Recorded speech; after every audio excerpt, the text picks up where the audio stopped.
Terre. Savez-vous quand nous ressentons un poids en nous, peur que tout puisse mal tourner? Ouais, je me sens comme ça. Savez-vous quand une personne se sent perdue au milieu de la confusion? Ouais, c'est moi. Voilà comment je me sens. C'est une tristesse dénuée de sens. Je sais que j'ai le potentiel d'être heureux, de chercher beaucoup plus. Même les autres incitatifs font de même. Je les encourage à ne pas avoir peur. Mais je m'éprouve beaucoup de cette peur. Je me sens prisonnier et cela m'a dérangé. Cela m'a donné une grande angoisse. D'une manière ou d'une autre, nous nous incluons tous. Parce que qui n'a pas à vivre ce défi quotidien? La vie est un défi quotidien. C'est comme l'eau potable.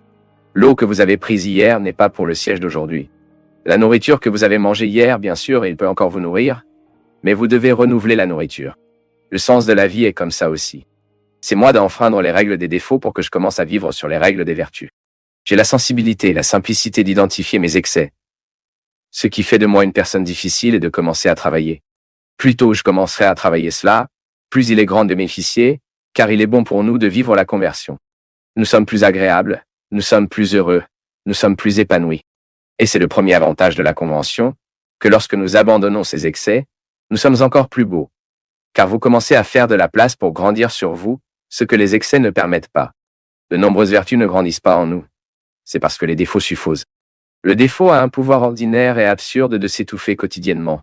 C'est comme celui qui est accro. Bien qu'il ne regarde pas dans le miroir et dit que cette dépendance me tue, il ne commence pas à se libérer. Il ne sert à rien de dire.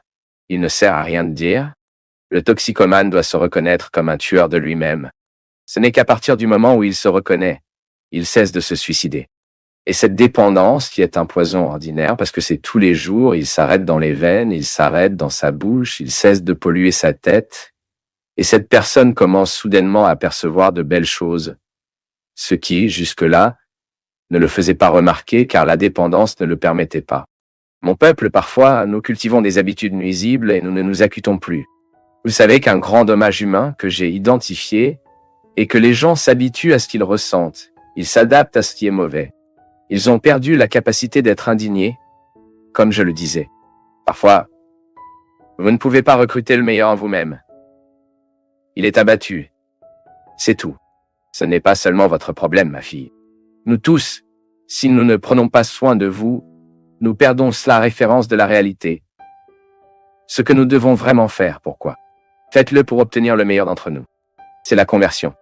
Lorsque je perds la capacité d'indigner avec ce qui est mauvais dans mon ambiance, je perds le pouvoir de transformer. C'est l'indignation qui me pousse vers le changement. C'est un dommage que nous ne pouvons pas mesurer lorsqu'un être humain s'habitue aux défauts qu'il a. Parce que parfois les gens oublient de permettre à Dieu de transformer leur cœur.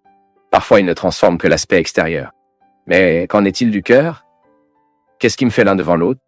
Est-ce que cela me fait promouvoir l'autre, dans l'amour, la tolérance?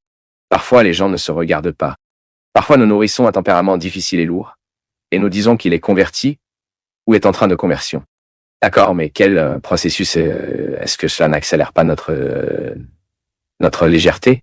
Quelle conversion est-ce qui ne fait pas de moi une personne plus légère aux autres? Quelle conversion est-ce qui ne fait pas sortir de l'arrogance? C'est le premier signe, mon peuple. Si je suis un bon patron, c'est bien d'être difficile. Le bon patron est généralement dur, exigeant, mais jamais arrogant, exigeant, mais jamais intolérant. Exigeant mais pas insupportable. Et j'ai la possibilité de choisir d'être une réponse positive ou d'être une réponse négative. Je peux être une réponse évangélique ici, sur la base de ce mot, ou je peux être une réponse impie, qui n'a aucun engagement envers la sacrée de la vie, les gens. Je peux être une réponse